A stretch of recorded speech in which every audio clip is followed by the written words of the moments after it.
Hello students. So students, as you know that in the last part of the video, we had completed chapter number 16 probability, okay? So today I am going to start a new chapter, that is chapter number 15, statistics, okay? Students, statistics chapter you have already studied in class 9th also and 10th also, okay? In class 10th, you have studied the measure of central tendency, which is known as mean, median and mode. And after that you had studied about OGIF, that is cumulative frequency curve, okay? In this chapter student also we will going to study the different type of measures, means measures of dispersion, okay? Measures of dispersion. The first topic of this chapter is measures of dispersion, because you already know what is mean, what is median, what is mode. These all three are known as the measure of central tendency, means the central value of the data is revolving around that values, means mean, median and mode. ठीक है, जैसे कि आपके पास कोई collection of data हो तो mean, median, mode क्या represent करता है? मीन, मीडियन, मोड ये रिप्रेजेंट करता है कि पूरा डेटा जो है वो एक सेंट्रल वैल्यू को इंडिकेट कर रहा है, और वही सेंट्रल वैल्यू क्या कहलाती है? Mean, median and mode.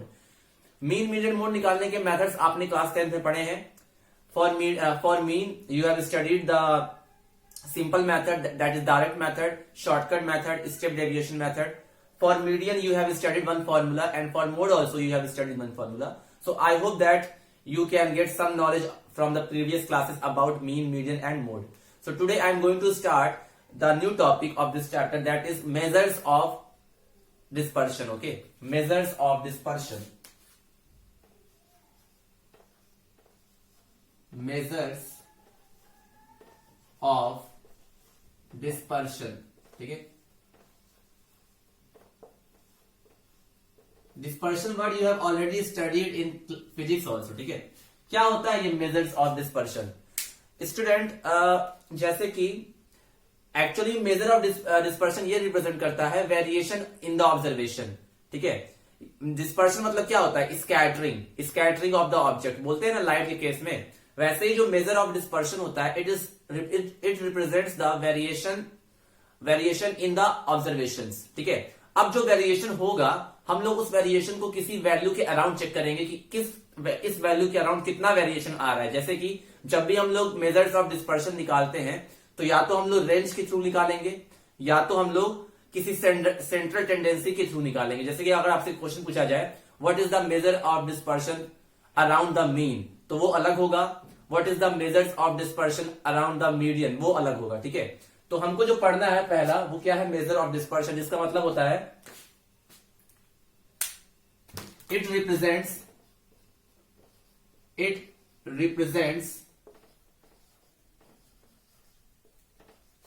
the variations in the observation. ठीक है, variation in the observation about it's middle value. ठीक है, मिडिल वैल्यू, और उस मिडिल वैल्यू को क्या बोलते हैं? या तो मीन के अराउंड दिखेगा या मीडियन के अराउंड. ठीक है, ठीक है, तो एक्चुअली ये क्या रिप्रेजेंट करता है? It is major of dispersion. ये रिप्रेजेंट करता है वेरिएशन इन द ऑब्जर्वेशन. किसके around? About it's middle value. Middle value होती क्या है? या तो मीन होगी या तो मीडियन होगी. वो क्वेश्चन के अकॉर्डिंग हम लोग तय करेंगे. ठीक है, तो actually student it is the degree of scatteredness. Scattered मतलब समझते हो ना, बिखर जाना. तो ये ऑब्जर्वेशन का एक तरह से स्कैटर्डनेस को रिप्रेजेंट करता है कि ये अपने सेंट्रल वैल्यू से कितनी बिखरी हुई है. मतलब कि अगर किसी भी ऑब्जर्वेशन या किसी भी डेटा का मेजर ऑफ डिस्पर्शन कम आता है, इसका मतलब वो ऑब्जर्वेशन उस सेंट्रल वैल्यू के क्लोज है. अगर उसका जो वेरिएशन है बहुत ज्यादा आता है तो कहते हैं कि वो सेंट्रल वैल्यू से बहुत दूर है. कहते हैं ना, जैसे कि मान लो दो बैट्समैन है आपके पास, एक बैट्समैन ए और एक बैट्समैन बी है. एक बैट्समैन बहुत तेज खेलता है, बहुत फास्ट खेलता है. ठीक है, मतलब कि वो कभी 200 भी बना देता है और कभी 0 पे आउट हो जाता है. ठीक है, और दूसरा बैट्समैन है कि वो तो 200 तो नहीं बनाता है, लेकिन वो हमेशा 40, 50, 60, 70 बनाता रहता है. ठीक है, तो आप खुद सोचोगे कौन सा ज्यादा कंसिस्टेंट है, तो आप कहोगे कि बैट्समैन बी ज्यादा कंसिस्टेंट है. वो भले ही 200 नहीं बना रहा है, लेकिन वो एक स्टेडी पेस से रन स्कोर कर रहा है. तो उस केस में मेजर ऑफ डिस्पर्शन मतलब कि ठीक होता है, कम होता है. लेकिन जब वही वेरिएशन बहुत ज्यादा हो जाता है तो उस केस में वो जो वेरिएशन होगा वो बहुत ज्यादा होगा, मतलब कि उस वैल्यू की जो स्कैटर्डनेस होगी वो बहुत ज्यादा होगी। तो अगर इसको अलग वर्ड में डिफाइन किया जाए तो हम लोग कह सकते हैं कि it measures the degree of, it measures the, मैं लिख देता हूं डेफिनेशन भी, it measures the degree of scatteredness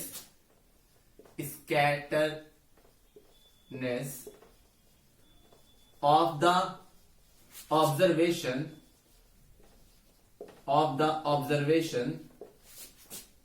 about its central tendency, ठीक है, about its central tendency we all know that mean, median and mode।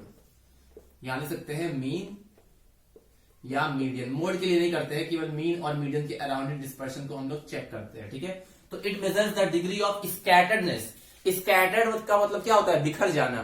कोई data अपने central value से कितना बिखरा हुआ या कितना दूर है उसी को क्या बोलते हैं, मेजर ऑफ डिस्पर्शन। मतलब कि डिस्पर्शन एक तरह का वेरिएशन होता है, ठीक है। जितना उसका डिस्पर्शन कम होगा मतलब कि वो वैल्यू उसके सेंट्रल वैल्यू के उतने ही नजदीक होगी, मतलब कि उसके टेंडिंग होगी, अप्रोच करेगी। और अगर मेजर ऑफ डिस्पर्शन बहुत ज्यादा होता है इसका मतलब कि बहुत ज्यादा ही वेरिएशन है, कोई फिक्स नहीं है, इसके बारे में हम कुछ प्रिडिक्ट नहीं कर सकते हैं, ठीक है।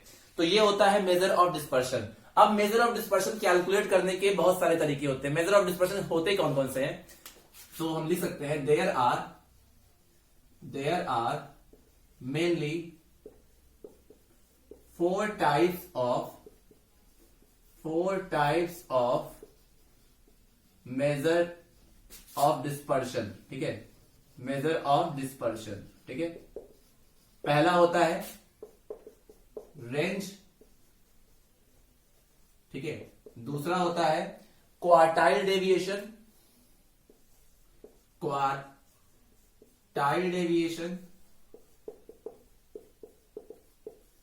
तीसरा होता है मीन डेविएशन,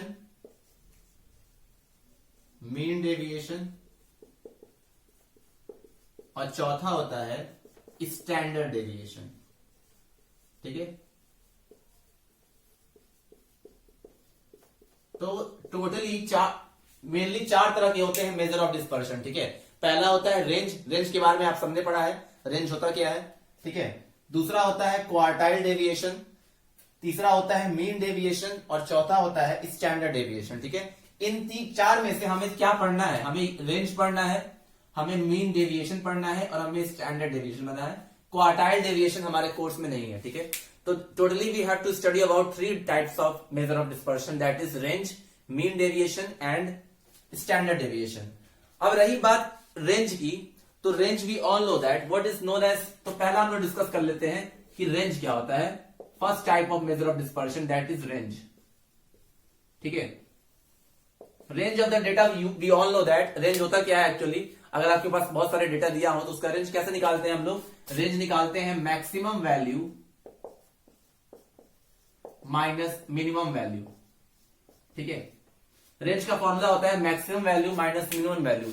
किसी भी डेटा का रेंज जितना ही कम होगा उसका मेजर ऑफ डिस्पर्शन उतना ही कम होगा, मतलब कि वो डेटा जो होगा वो अपना सेंट्रल टेंडेंसी की तरफ अप्रोच करेगी अगर उसका रेंज बहुत कम होगा तो, ठीक है। और अगर उसका रेंज बहुत ज्यादा है इसका मतलब उसका डिग्री ऑफ स्कैटर्डनेस बहुत ज्यादा है, मतलब कि वो कंसिस्टेंट नहीं है, वो इनकंसिस्टेंट है। किसी भी डेटा का अगर रेंज ज्यादा होता है तो वो क्या रिप्रेजेंट करता है कि वो इनकंसिस्टेंट है, ठीक है। अगर और किसी भी डेटा का अगर रेंज कम आता है तो कहते हैं कंसिस्टेंट है, क्योंकि जितना ही इनका डिफरेंस कम होगा मैक्सिमम और मिनिमम वैल्यू का उतना ही रेंज कम आएगा और उतना ही वेरिएशन डेटा में क्या होगा, कम होगा, ठीक है। लेकिन जब हम लोग डेविएशन या डिस्पर्शन पढ़ते हैं तो हम लोग जनरली रेंज को नहीं देखते हैं, क्योंकि रेंज क्या होता है, रेंज को आप कैलकुलेट कैसे करते हो, रेंज को आप कैलकुलेट करते हो maximum value minus minimum value. जैसे कि आपके पास बहुत सारे डेटा दिया होगा, ये क्लास 8 का टॉपिक है इसलिए मैं इसको जल्दी जल्दी बता रहा हूँ। रेंज जैसे आपको किसी डेटा का निकालना होता है तो आप क्या करते हो, आपके पास ऑब्जर्वेशंस दिया होता है, आप देखते हो कि मैक्सिमम वैल्यू क्या है, आप देखते हो मिनिमम वैल्यू क्या है, जो भी डिफरेंस आता है वही रेंज कहलाता है, वही क्या रिप्रेजेंट करता है, मेजर ऑफ डिस्पर्शन। लेकिन मेजर ऑफ डिस्पर्शन इस केस में रेंज की मदद से जब हम निकालते हैं तो वो एक्चुअल में सेंट्रल वैल्यू के अराउंड नहीं निकलता है, वो केवल एक्सट्रीम वैल्यू के अराउंड निकलता है, इसलिए ये ज्यादा कन्वीनियंट मेजर ऑफ डिस्पर्शन नहीं है। समझ में आया? ये ज्यादा यूज होने वाला मेजर ऑफ डिस्पर्शन नहीं है, क्योंकि जब इसमें हम लोग डिस्पर्शन निकालते हैं, मेजर ऑफ डिस्पर्शन कैलकुलेट करते हैं, तो हमको पता है कि रेंज एक तरह का मेजर ऑफ डिस्पर्शन होता है, मतलब कि एक तरह का वेरिएशन रिप्रेजेंट करता है। ठीक है, तो जब हम निकालते हैं रेंज, तो रेंज के लिए हम मैक्सिमम माइनस मिनिमम करते हैं। ठीक है, तो जब आप मैक्सिमम माइनस मिनिमम करते हो तो आपको मेजर ऑफ डिस्पर्शन बहुत मिलेगा, ऑब्वियसली बात है मिलेगा, लेकिन वो कंसिस्टेंट नहीं होता है। वो कंसिस्टेंट इसलिए नहीं होता है क्योंकि हम मिडिल वैल्यू के अराउंड नहीं देखते हैं, हम एक्सट्रीम वैल्यूज के अराउंड देखते हैं डिस्पर्शन, जिससे हमको कोई भी डेटा को प्रिडिक्ट करना थोड़ा मुश्किल हो जाता है। इसी वजह से जब हम लोग मेजर ऑफ डिस्पर्शन निकालते हैं तो जनरली ये वाला चीज नहीं पूछा जाता है एग्जाम में, क्योंकि ये बहुत सिंपल भी होता है और ये इनकंसिस्टेंट होता है। ये एक तरह का इनकंसिस्टेंट तरीका है मेजर ऑफ डिस्पर्शन निकालने का। तो मेनली जो हमारा फोकस रहेगा वो फोकस रहेगा मीन डेविएशन और स्टैंडर्ड डेविएशन। ठीक है, जैसे कि अगर रेंज को मुझे एक्सप्लेन करना हो, दो बैट्समैन है ए और बी। ठीक है, दो बैट्समैन है ए और बी, और ये क्या करता है, पहले इनिंग में 100 बनाता है, दूसरे में 0 बना देता है। ठीक है, दो मैच का गेम है, ये पहले में 60 बनाता है और दूसरे में 40 बनाता है। ठीक है, ठीक है, अगर मैं कहूं कि इस डेटा का, इस बैट्समैन ए का आप रेंज बताइए, तो इस बैट्समैन ए का जो रेंज होगा वो 100 माइनस 0 दैट इज 100 होगा, और इस बैट्समैन का अगर मैं रेंज निकालूं तो 60 माइनस 40 कितना होगा, 20। ठीक है, आप खुद देख रहे हो कि जो 100 रेंज आया इसका और जो 20 आया, आप इन दोनों के बैट्समैन को देखोगे तो आप क्या बोलोगे, कौन सा बैट्समैन ज्यादा कंसिस्टेंट है? आप कहोगे कि बी वाला ज्यादा कंसिस्टेंट है, क्योंकि इसके जो ऑब्जर्वेशन में जो वेरिएशन है वो बहुत कम है। 60 बनाया, 40 बनाया, मतलब कि एक तरह से सेम बनाया। लेकिन जो ये वाला है, एक मैच में 100 बना देता है और दूसरे में 0 बना देता है, मतलब कि ये अनप्रिडिक्टेबल है। मारने को ये 300 भी मार सकता है और नहीं मारने को ये 0 पे भी आउट हो सकता है, मतलब कि ये वीरेंद्र सहवाग टाइप का प्लेयर है। ठीक है, और ये जो प्लेयर है ये राहुल द्रविड़ टाइप का प्लेयर है, जो ज्यादा तो नहीं बनाएगा लेकिन हर मैच में बनाएगा, या कह सकते हैं पुजारा टाइप का प्लेयर है। ठीक है, तो अगर मैं इस डेटा को एनालाइज करूं तो मैं ये कह सकता हूं कि बैट्समैन ए जो है इसका वेरिएशन ज्यादा है और बैट्समैन बी जो है उसका वेरिएशन कम है, और इसी वेरिएशन को क्या बोलते हैं, measure of dispersion. That's why range is known as the measure of dispersion. इस केस में, ए वाले केस में डिग्री ऑफ स्कैटर्डनेस ज्यादा है और इस केस में डिग्री ऑफ स्कैटर्डनेस कम है। कम इसलिए है क्योंकि दोनों ही डेटा लगभग सेम ही है, उनका रेंज कम आ रहा है। रेंज कम आएगा इसका मतलब कि सारे डेटा एक दूसरे की तरफ अप्रोच कर रहे हैं। ठीक है, तो ये हमारा पहला होता है मेजर ऑफ डिस्पर्शन। ठीक है, अब जो हम पढ़ेंगे स्टूडेंट, वो हम लोग पढ़ेंगे mean deviation, which is very important. And if you don't know to calculate mean deviation then you can not calculate standard deviation. ठीक है, तो आई होप ये थोड़ा मोड़ा इंफॉर्मेशन आपको क्लियर हो। ये चैप्टर का 12th में बिल्कुल यूज नहीं है, लेकिन क्योंकि बुक में दिया हुआ है इसलिए मैं आपको बता रहा हूं। ज्यादा इससे पूछा भी नहीं जाता है, हाँ कभी कभी पूछ लिया जाएगा वेरिएंस निकालने को, स्टैंडर्ड डेविएशन निकालने को, तो वो चीजें मैं आपको बता दूंगा। ठीक है, जितनी चीजें काम की हैं वही बताऊंगा केवल, क्योंकि इसका कोई उतना यूज नहीं है, क्योंकि 12th में भी इसको नहीं पढ़ना है। कॉम्पिटिटिव एग्जाम में भी अधिक से अधिक आएगा तो मीन डेविएशन निकालने को आएगा, उससे ज्यादा नहीं। ठीक है, तो हम लोग अब पढ़ेंगे स्टूडेंट्स मीन डेविएशन। ठीक है, मीन डेविएशन।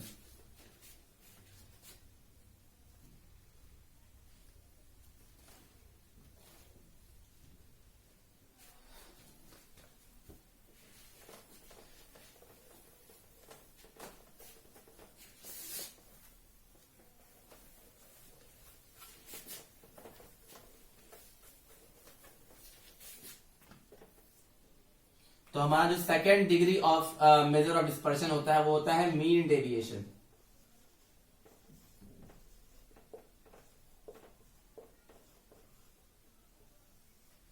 ठीक है, स्टूडेंट जब आपको क्लास 9 में स्टैटिस्टिक्स पढ़ाया जाता है तो आपको टाइप्स ऑफ डेटा बताया जाता है, that is ungrouped data, grouped data.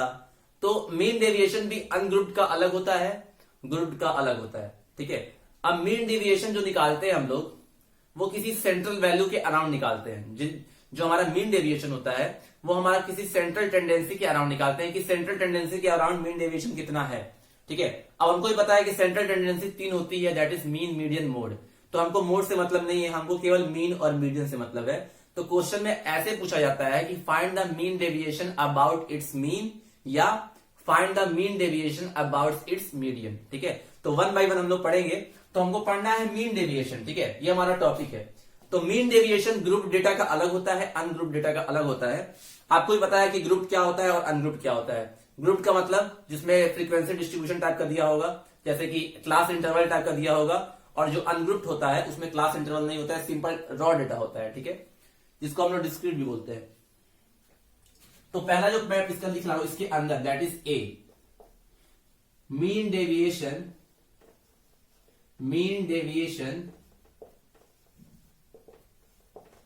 For ungrouped data, ठीक है, अनग्रुप्ड डेटा।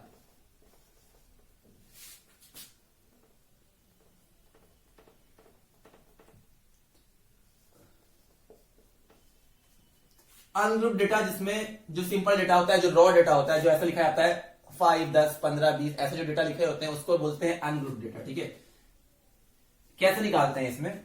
तो मान लेते हैं स्टूडेंट कि आपके पास n ऑब्जर्वेशन है, कैसे कैसे x1, x2, x3 and so on xn तक। तो उनका मीन डेविएशन अबाउट मीन अलग होगा और मीन डेविएशन अबाउट मीडियन अलग होगा। तो हम लिखते हैं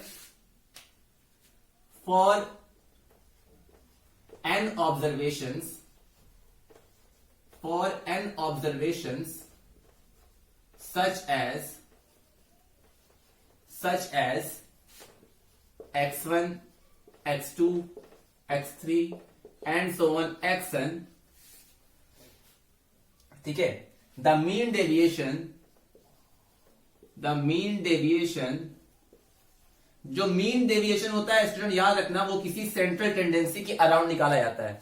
जैसे क्वेश्चन आता है कि find the mean deviation about its mean, mean हमारा सेंट्रल टेंडेंसी है। ऐसे ही क्वेश्चन आता है find the mean deviation about its median, तो मीडियन भी हमारा सेंट्रल टेंडेंसी है। तो जब भी मीन डेविएशन पूछा जाता है तो आपको कैसे कैलकुलेट करना होता है? अबाउट इट्स सेंट्रल टेंडेंसी, या तो मीन के अराउंड निकालिए या तो मीडियन के अराउंड निकालिए। तो अगर आपके पास n ऑब्जर्वेशन है, कैसे x1 से लेकर xn तक, सो मीन और डेविएशन अबाउट इट्स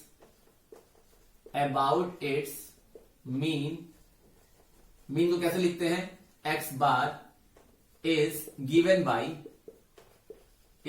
बाई, ठीक है, मीन डेविएशन को लिखेंगे कैपिटल MD और ब्रैकेट में लिख देंगे x बार। इसका ये मतलब हुआ mean deviation about its mean is equal to sigma mod of xi minus x bar का मॉड अपॉन n, ठीक है, ये होता है, ठीक है। अब आप सोचोगे स्टूडेंट कि डेविएशन होता क्या है? डेविएशन निकालने के लिए हम क्या करते हैं कि अगर आपको जिसके अराउंड डेविएशन निकालना है, मीन डेविएशन निकालना है या मीडियन डेविएशन निकालना, कुछ भी निकालना है मान लीजिए, तो आप करते क्या है, आप मीन निकाल लीजिए या मीडियन निकाल लीजिए और उस मीन और मीडियन को हर एक डेटा में से माइनस करिए, हर एक डेटा में से, उसी को क्या बोलते हैं? डेविएशन। जैसे मान लो आपके पास कुछ डेटा है 1, 2, 3, 4, 5 और इसका जो मीन है वो कितना है? 3 मान लेते हैं। इसका मीन कितना है? 3, ठीक है, इसका मीन कितना हुआ है? 3 आएगा, ठीक है। तो अगर मुझे डेविएशन निकालना हो, अगर आपसे पूछा जाए कि क्या होगा डेविएशन, तो डेविएशन होता है डेटा माइनस मीन।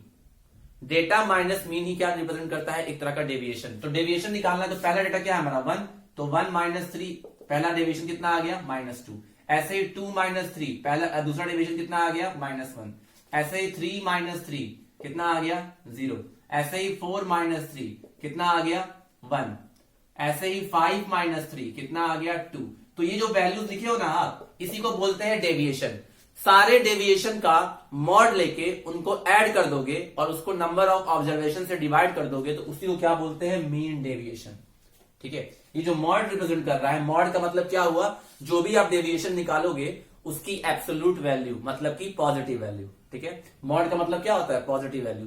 सारे डेविएशन को निकालो, उनका एब्सोल्यूट वैल्यू लो और सबको ऐड करके टोटल नंबर ऑफ ऑब्जर्वेशन से डिवाइड कर दोगे तो आपको मीन डेविएशन मिल जाएगा। जब हम लोग क्वेश्चन करेंगे तो आपको क्लियर हो जाएगा।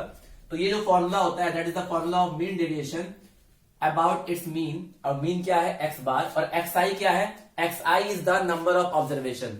i की वैल्यू 1 रख दोगे तो x1 आएगा, i की वैल्यू 2 रखोगे तो x2 आएगा, i की वैल्यू 3 रखोगे तो x3। ऐसे जितने डेटा होंगे वो सारे लिख दोगे, ठीक है। यहां पर n क्या है, n हमारा क्या है, number of observation, number of observation, ठीक है। ये फॉर्मूला याद कर लेना आप, क्योंकि फॉर्मूले का यूज है।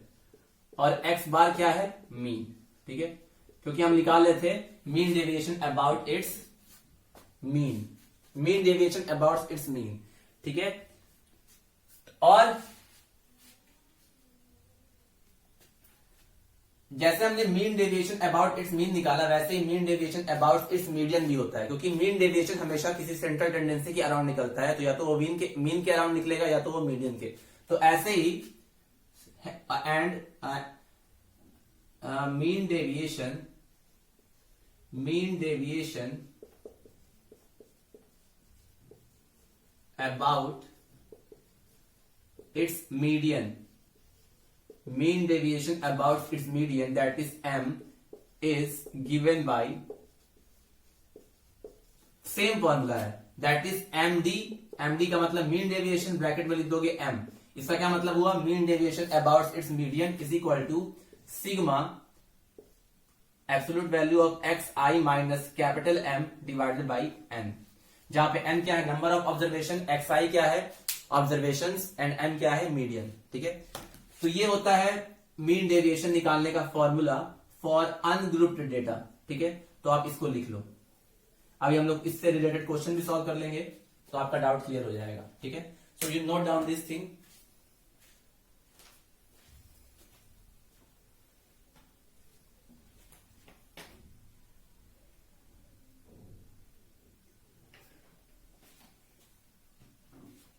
हम लोग पढ़ रहे हैं मीन डेविएशन, और पहला पार्ट क्या पढ़ा है इसमें, mean deviation for group data. Mean deviation mean के अराउंड भी निकलेगा, तो दो फॉर्मूला है, mean deviation about its mean and mean deviation about its median. यहाँ पे x बार मीन है और यहाँ पे m क्या है, मीडियन। और ये कैसे निकलेगा, आपको मीन ऑलरेडी निकालने आता है, आपको मीडियन ऑलरेडी निकालने आता है, तो जैसा क्वेश्चन पूछेगा आप वैसे ही सॉल्व कर लोगे, ठीक है। अब जैसे एक सिंपल सा क्वेश्चन स्टार्ट करते हैं हम लोग। फॉर्मूला देखो, यहां फॉर्मूला मैंने लिखा है, फॉर्मूला आई थिंक सबको याद होगा, ठीक है। एक क्वेश्चन बताता हूं मैं, उसके बाद हम लोग सॉल्व करेंगे, ठीक है।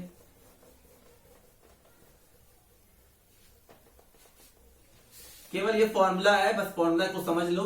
डेविएशन क्या होता है, अगर आपसे कोई पूछे कि what is the deviation of the data, तो आप क्या करोगे कि अगर डेविएशन पूछता है तो जो डेटा आपके पास है, हर एक डेटा में से आप मीन को माइनस कर दोगे, तो वही क्या रिप्रेजेंट करता है, डेविएशन को, ठीक है।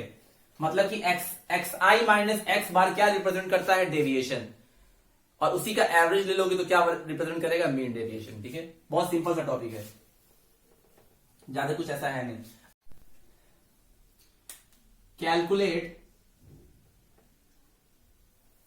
कैलकुलेट द मीन डेविएशन, आपको पहले डेटा को एनालाइज करने आना चाहिए कि ग्रुप डेटा दिया या अनग्रुप, ठीक है। तो अभी तो मैंने केवल अनग्रुप बताया है, तो वही लिखूंगा, find the mean deviation about the mean for the following data, ठीक है, फॉर द फॉलोइंग डेटा। सबका एक एग्जांपल बता दूंगा जिससे आपका डाउट क्लियर हो जाए, ठीक है। तो अब देखो हमको क्या फाइंड करना है, calculate the mean deviation about the mean. About the mean भी लिखा होता है या फ्रॉम द मीन भी लिखा होता है, ठीक है। About the mean for the following data, and data है 4, 7, 8, 9, 10, 8, 9, 10, 12, 13, 17, ठीक है। 1 2 3 4 5 6 7 8, 1 2 3 4 5 6 7 8, 4 7 8 9 10 12 13 17। तो हमको यहाँ पे डेटा गिवन है, और ये डेटा को देख के लग रहा है कि ये अनग्रुप डेटा है, ठीक है, क्योंकि यहाँ पे कुछ क्लास इंटरवल डाला कुछ है नहीं, ठीक है। अब देखो ध्यान से, डेटा हमारे पास है, मतलब कि x1 x2 x3, आपको अगर समझ में ना आए तो ऐसे कर सकते हो, ये हो गया x1 मान लो, ये हो गया x2 x3 x4 x5 x6 x7 x8, total हमारे पास कितने ऑब्जर्वेशन है, 8। तो हम लिख सकते हैं n इक्वल टू 8। ठीक है, तो पहले इन सभी डेटा का आप क्या निकाल लो, मीन निकाल लो, क्योंकि हमको क्या निकालना है, किसके अराउंड निकालना है, अबाउट इट्स मीन। तो इस डेटा का मीन कैसे निकालेंगे स्टूडेंट, मीन कैसे निकालते हैं, ये तो सिंपल सा डेटा है। मीन क्या होता है, sum of the observation divide by the number of observation. अगर डेटा अनग्रुप्ड है तो सिंपल सा फॉर्मूला होता है sum of the observation divide by the number of observation. तो सम ऑफ द ऑब्जर्वेशन करते हैं तो ये हो जाएगा, लिख देते हैं मीन इज इक्वल टू क्या होता है, sum of observation, sum of the observation divide by number of observation. ये मीन का फॉर्मूला होता है। ठीक है, अच्छा अब देखो ऑब्जर्वेशन को ऐड कर दो, तो 4 + 7 + 8 + 9 + 10 + 12 + 13 + 17 और टोटल नंबर ऑफ ऑब्जर्वेशन कितने हैं स्टूडेंट, 8। तो 8। ठीक है, ऐड कर लेते हैं, 4 और 7 11, 11 और 8 19, 19 4 7 11, 11 8 19, 19 9 28 10 38, 38 12 50, 50 और 13 63, 63 और 17 80। तो 80/8, 80/8 आएगा। तो इसका मीन कितना आ गया, 10, यानी कि जो x बार की वैल्यू आई वो कितनी आई, 10। ठीक है, अब हमको क्या निकालना है, हमको एक्चुअल में फॉर्मूला क्या था, सिग्मा xi - x, यही था ना। तो एक काम करते हैं हम लोग, पहले हम लोग ये निकाल लेते हैं x1 - x बार। ठीक है, x1 - x बार कितना होगा, x1 डेटा ये है हमारा 4 और मीन हमारा कितना है 10। तो 4 - 10 कितना हो गया, ये हो गया -6। अब सारे डेटा में से आप मीन माइनस करते जाओ, वही मतलब है डेविएशन का, मतलब सारे डेटा में से मीन माइनस करते जाओ। ऐसे ही x2 - x बार, ये क्या होगा, ये हो जाएगा 7 - 10, ये कितना हो गया, 7 - 10 कितना हो गया स्टूडेंट, -3। ठीक है, ऐसे ही x3 - x बार, यही ना मतलब हुआ, ये कितना हो गया 8 - 10 दैट इज -2। ऐसे ही x4 - x बार, इतना मुझे लिखना नहीं चाहिए लेकिन मैं लिख देता हूं, 9 - 10 दैट इज -1। ऐसे ही x5 - x बार, ये है 10 - 10 दैट इज 0। ठीक है, उसके बाद x6 - x bar that is ये है हमारा 12 - 10 दैट इज 2। x7 - x बार, ये है 13 - 10 दैट इज 3। और ये x8 - x बार, ये कितना है 17 - 10 दैट इज 7। ये निकला, हमें सबका डेविएशन मिल गया। ठीक है, मिला कि नहीं। अब आप सभी की एब्सोल्यूट वैल्यू ले लो, सभी की एब्सोल्यूट वैल्यू मतलब समझ रहे हो कि इसका भी मॉड, इसका भी मॉड, इसका भी मॉड, सबका मॉड। तो अगर मैं x1 - x बार करूंगा, उसका मॉड ले लूंगा, तो मैं कितना आएगा 6 आएगा कि नहीं, मॉड लेना है ना, तो मॉड तो मतलब पॉजिटिव कर देगा, तो सारा का साइन चेंज हो जाएगा, सारे पॉजिटिव बन जाएंगे। तो ये x2 - x बार, ये कितना हो जाएगा 3। ऐसे ही ये x3 - x बार कितना हो जाएगा 2। ऐसे ही ये x4 - x बार कितना हो जाएगा 1। x5 - x बार कितना हो जाएगा 0, क्योंकि 0 का मॉड लोगे तो 0 ही आएगा। ऐसे ही x6 - x बार, ये कितना हो जाएगा 2। x7 - x बार, ये कितना हो जाएगा 3 और x8 - x bar is equal to 7। ठीक है, ये हमारा डेविएशन का मॉड आ गया, मतलब कि डेविएशन की एब्सोल्यूट वैल्यूज आ गई। डेविएशन मतलब हर एक डेटा में से मीन माइनस कर दोगे तो वही डेविएशन कहलाता है। ठीक है, ये हमने इसलिए निकाला क्योंकि फॉर्मूले में इसका यूज पड़ेगा। ठीक है, पहले हमने मीन निकाला, उस मीन को हर एक डेटा में से माइनस किया और उसका एब्सोल्यूट वैल्यू ले लिया, मतलब कि मॉड ले लिया। अब इन्हीं सारी वैल्यूज को ऐड करना है। ठीक है, जिसको बोलते हैं सम ऑफ द डेविएशन। ये डेविएशन था सारा, sum of the absolute value of deviation. उन सबको ऐड करके आप नंबर ऑफ ऑब्जर्वेशन से डिवाइड कर दोगे तो आपको क्या मिल जाएगा, mean deviation about its mean. तो आई थिंक ये वाला पार्ट तो आप लिख ही चुके होंगे, मीन निकालने वाला। तो मैं यहां लिख देता हूं, या नहीं लिखा है तो वीडियो पॉज करके लिख लेना। ठीक है, अब देखो हमारा mean deviation about its mean का फॉर्मूला क्या होता है, हमको mean deviation about it mean निकालना है। अभी मैंने बताया md is equal to md x bar, क्या होता है sigma mod of xi minus x bar upon n, यही बताया ना मैंने।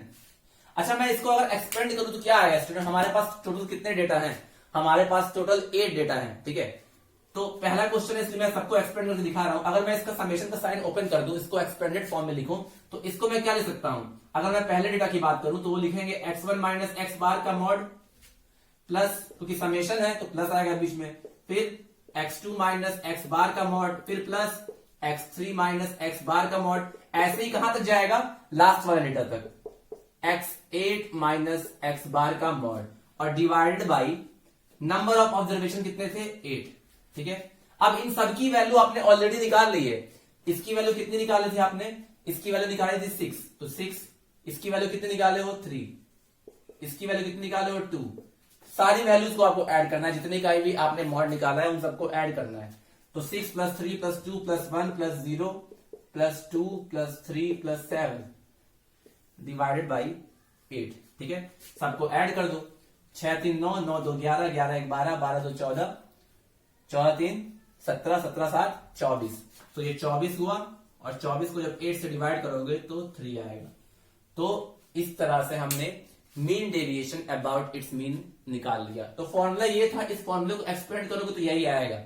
ये एक्सआई जो होता है, ये एक्सआई जो है स्टूडेंट, एक्सआई का मतलब जितने डेटा तक है, x1 से स्टार्ट होगा और जितना डेटा होगा वहां तक ये एक्सपेंड करेगा। मतलब यहाँ 8 डेटा था तो x8 तक गया, अगर 15 डेटा होता तो कहां तक जाता? x15 तक। और सब में से ही हमने क्या माइनस किया है? मीन को माइनस किया है। क्यों मीन को माइनस किया है? क्योंकि हमें अबाउट मीन निकालना है। अगर मीडियन होता तो मीडियन माइनस करते। ठीक है, और सभी का माइनस करके, सभी डेटा में से वो मीन को माइनस करके सबकी एब्सोल्यूट वैल्यू निकाला। पहले मैंने मीन निकाला, उसमें से मीन निकालने के बाद उस मीन को हर एक डेटा में से माइनस किया, जो भी वैल्यू आई उसका हमने क्या ले लिया? मॉड ले लिया।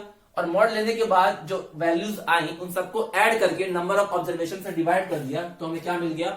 Mean deviation. तो इस तरह से हम लोग मीन डेविएशन निकाल सकते हैं। ठीक है,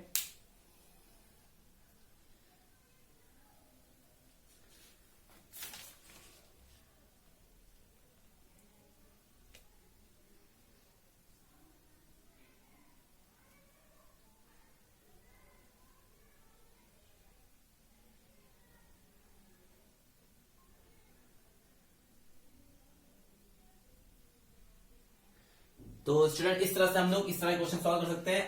ऐसे मैंने मीन डेविएशन अबाउट मीन बताया है, ऐसे ही हम लोग मीन डेविएशन अबाउट मीडियन भी निकाल सकते हैं। तो वो भी हम लोग कर लेते हैं क्वेश्चन। ठीक है,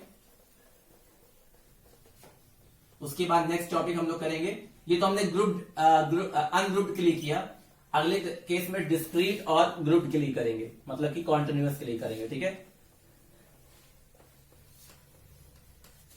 मेथड वही है, हर एक क्वेश्चन में यही चीज अप्लाई होगा। ठीक है,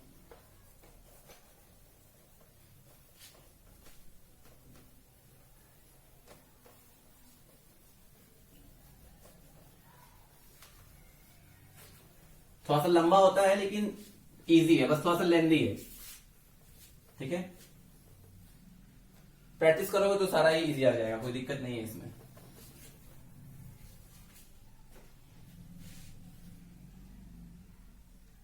अब जैसे फिर से मैं वही तरह क्वेश्चन बता रहा हूं, कैलकुलेट द मीन डेविएशन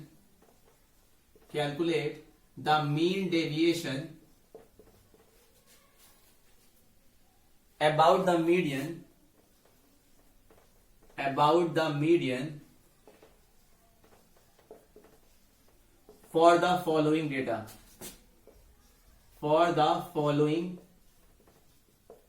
बस डिफरेंस ये होता है, जब मीन अबाउट मीन निकालते हैं तो मीन माइनस करते हैं, और अबाउट मीडियन निकालना होता है तो मीडियन माइनस करते हैं।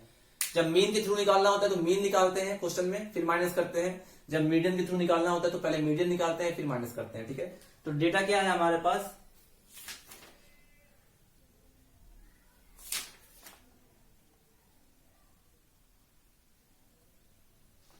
डेटा है 340, 150, 210, 240, 300,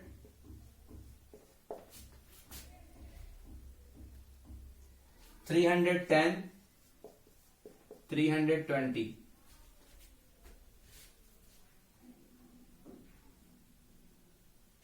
ठीक है, 340, 150, 210, 240, 300, 310, 320। ठीक है, ये डेटा दिया हुआ है, टोटल 7 डेटाज आर देयर। ठीक है, तो फिर से x1 से लेकर x7 तक दिया है। अब हमें देखो मीन डेविएशन निकालना है, लेकिन अबाउट इट्स मीडियन। तो ये अनग्रुप डेटा है, और आपको ही पता है कि अनग्रुप डेटा का मीडियन कैसे निकालते थे। जब भी हम लोग क्लास 8 या 9 पढ़ते थे, जब सिंपल सा डेटा दिया होता था, उसका मीडियन निकालना होता था, तो पहले हम डेटा को असेंडिंग या डिसेंडिंग में अरेंज करते थे। ठीक है, तो पहले इसको अरेंज कर लेते हैं असेंडिंग ऑर्डर में। किस ऑर्डर में? असेंडिंग ऑर्डर में।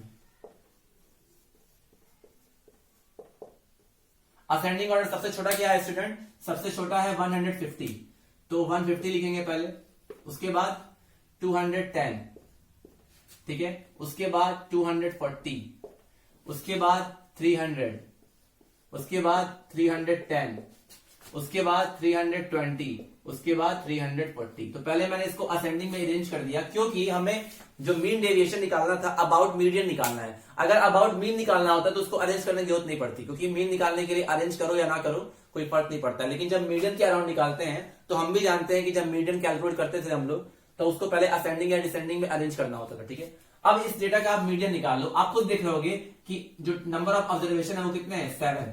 तो मीडियन कैसे होता है, निकालते थे हम लोग मीडियन कैसे निकालते थे? अगर नंबर ऑफ टर्म्स ऑड हो तो उस केस में मीडियन क्या होता था? n+1 divide by 2th term, याद है? ऐसे तो निकालते थे फॉर अनग्रुप डेटा। तो 7 है, तो 7+1 अबाउट अपॉन 2th टर्म। इसको सॉल्व करोगे स्टूडेंट तो 4th टर्म आएगा। ठीक है, 4th टर्म। अब इस ऑब्जर्वेशन में 4th टर्म कौन सा है? 300, तो मीडियन कितना हो गया? 300। ठीक है, मीडियन होगा इसका 300, मतलब कि m की वैल्यू हमने निकाल लिया 300।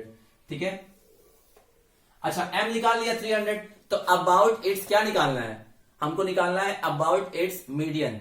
तो x1 से लेकर x7 तक डेटा दिया हुआ है, तो हमको एक्चुअल निकालना क्या है कि उसके डेविएशन का एब्सोल्यूट वैल्यू। मतलब कि बेसिकली हमको निकालना क्या है? हमको पहले हर एक चीज में से मीडियन माइनस करना पड़ेगा और फिर उसका एब्सोल्यूट वैल्यू लेना पड़ेगा। ठीक है, तो क्यों ना हम डायरेक्टली कर दें, हम कर देते हैं पहले केस में 150 माइनस m, यही ना होता है? हर एक डेटा में से मीन, उस वाले केस में मीन माइनस किए थे, फिर उसका एब्सोल्यूट वैल्यू लिए थे, तो वो दोनों चीज मैं साथ ही में कर रहा हूं। मैं हर एक डेटा में से मीडियन माइनस कर रहा हूं और फिर उसका एब्सोल्यूट वैल्यू ले रहा हूं। ठीक है, तो 150 पहला था, तो 150 माइनस m, यानी कि 150 माइनस 300। इसको सॉल्व करोगे तो कितना आएगा? -150 आएगा, -150 आएगा, और इसका एब्सोल्यूट वैल्यू कितना हो गया? 150। ठीक है, ऐसे ही 210 माइनस m करेंगे, तो 210 माइनस 300, ये कितना हो गया? -90, और इसका एब्सोल्यूट वैल्यू लोगे तो क्या आएगा? 90। ऐसे ही 240 माइनस m करेंगे, क्योंकि अबाउट मीडियन निकालना है इसलिए m कर लिख रहे हैं। अबाउट मीन निकालना होता तो x बार लिखते। ठीक है, उस केस में मीन निकालते, यहां पे मीडियन निकाले। तो ये 240 माइनस 300, ये हो गया -60, और -60 का मॉड 60।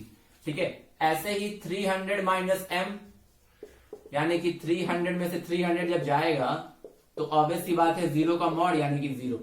ऐसे ही 310 माइनस m, यानी कि 310 में से जब 300 माइनस करोगे तो इट विल बी 10 ओनली, सो 10।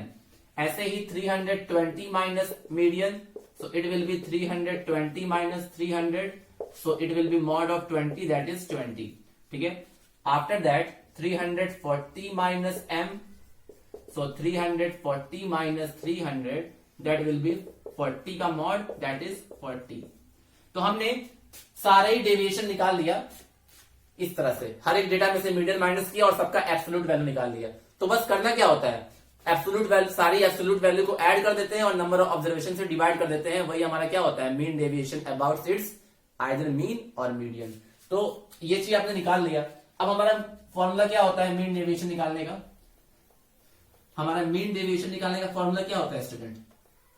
हमारा मीन डेविएशन निकालने का जो फॉर्मूला होता है दैट इज, वो होता है mean deviation about its median is equal to sigma xi minus capital M upon n, यही होता है। अब इसका मतलब क्या है कि जितने का भी हम लोग मॉड निकाले उन सबको ऐड करना है, ठीक है। तो इसका मतलब ये हुआ जितने भी आपने मॉड की वैल्यूज निकाली है ना, सबको आप ऐड कर दो, यही तो मतलब होता है। इसका मतलब अगर आप इसको एक्सपेंड करके लिखो तो क्या आएगा, x1 minus M plus x2 minus M and so on, कहां तक जाएगा x7 माइनस एम, क्योंकि 7 डेटा है, डिवाइड बाई n। सारी की वैल्यूज आपने निकाली ही है, देखो ये x1 था, ये x2 था, ये x3 था, सभी की डिफरेंस निकाल के आपने मॉड लिया ही है, तो बस आप वो वाली वैल्यू पुट कर दो। तो पहली वाली वैल्यूज कितनी है 150 है, दूसरी वाली वैल्यू 90 है, तीसरी वाली वैल्यू 60 है, देन 0 है, 0 के बाद 10, फिर 20, फिर 40, और नंबर ऑफ ऑब्जर्वेशन कितने थे स्टूडेंट्स 7। नंबर ऑफ ऑब्जर्वेशन कितना था 7, ठीक है। सबको ऐड करो, 150 और 90 कितना हो गया 240, 240 और 60 300, 310, 330, 370, 370 डिवाइड बाई 7। इसको जब सॉल्व करोगे तो 7 5 35, 2 7 2 14, 6 7 8 तो 52.8 आएगा इसका आंसर, ठीक है। तो वही चीज है, जैसे हमने मीन डेविएशन निकाला अबाउट इट्स मीन, वैसे ही मीन डेविएशन अबाउट मीडियन भी होता है। बस करना क्या होता है, अगर अबाउट मीन पूछे तो पहले आप मीन निकाल लो, उस मीन को हर एक डेटा में से माइनस करो, तो हर एक डेटा की कुछ वैल्यू मिलेगी, उस सभी वैल्यूज का एब्सोल्यूट वैल्यू ले लो अलग अलग और सबको ऐड कर दो, वो कहलाता है सम ऑफ द डेविएशन, ठीक है। और सम ऑफ द डेविएशन को अगर नंबर ऑफ ऑब्जर्वेशन से डिवाइड कर दोगे तो क्या मिल जाएगा मीन डेविएशन। जैसे कि एवरेज निकालते हो तो sum of the observation divide by number of observation करते हो, वैसे ही जब मीन डेविएशन निकालोगे तो उसको बोलते हैं सम ऑफ द डेविएशन। ये जो होता है ना ये वाला, इसको क्या बोलते हैं, इसको बोलते हैं absolute value of the sum of the deviation.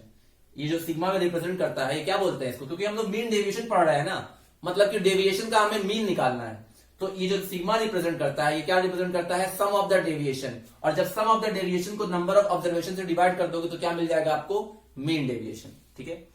तो सभी को चाहे मीन के अराउंड निकालना हो चाहे मीडियन के अराउंड निकालना हो, तो आप मीन निकाल लो, हर एक डेटा में से माइनस करो, हर एक डेटा की कुछ ना कुछ वैल्यूज आएगी, उसका एब्सोल्यूट वैल्यू ले लो और उन सभी एब्सोल्यूट वैल्यू को ऐड कर दो, वो हो जाएगा सम ऑफ डेविएशन, उसको नंबर ऑफ ऑब्जर्वेशन से डिवाइड कर दो, जो भी आंसर होगा that will be the answer of mean deviation about its mean और अबाउट इट्स मीडियन। तो ये जो था अनग्रुप डेटा के लिए, हम लोग उसके बाद पढ़ेंगे स्टूडेंट्स ग्रुप डेटा के लिए, ठीक है। डिस्क्रीट फ्रीक्वेंसी डिस्ट्रीब्यूशन के लिए पढ़ेंगे, फिर पढ़ेंगे ग्रुप डेटा के लिए, उसके बाद स्टैंडर्ड और उसके बाद वेरिएंस, उसके बाद ये चैप्टर हो जाएगा ओवर। तो अगले पार्ट में मैं वो बताऊंगा। So I hope whatever things I taught you today that is clear to you. Remaining thing of the chapter we will discuss in the next part of the video. So till then students, have a nice day. Take care. Thank you.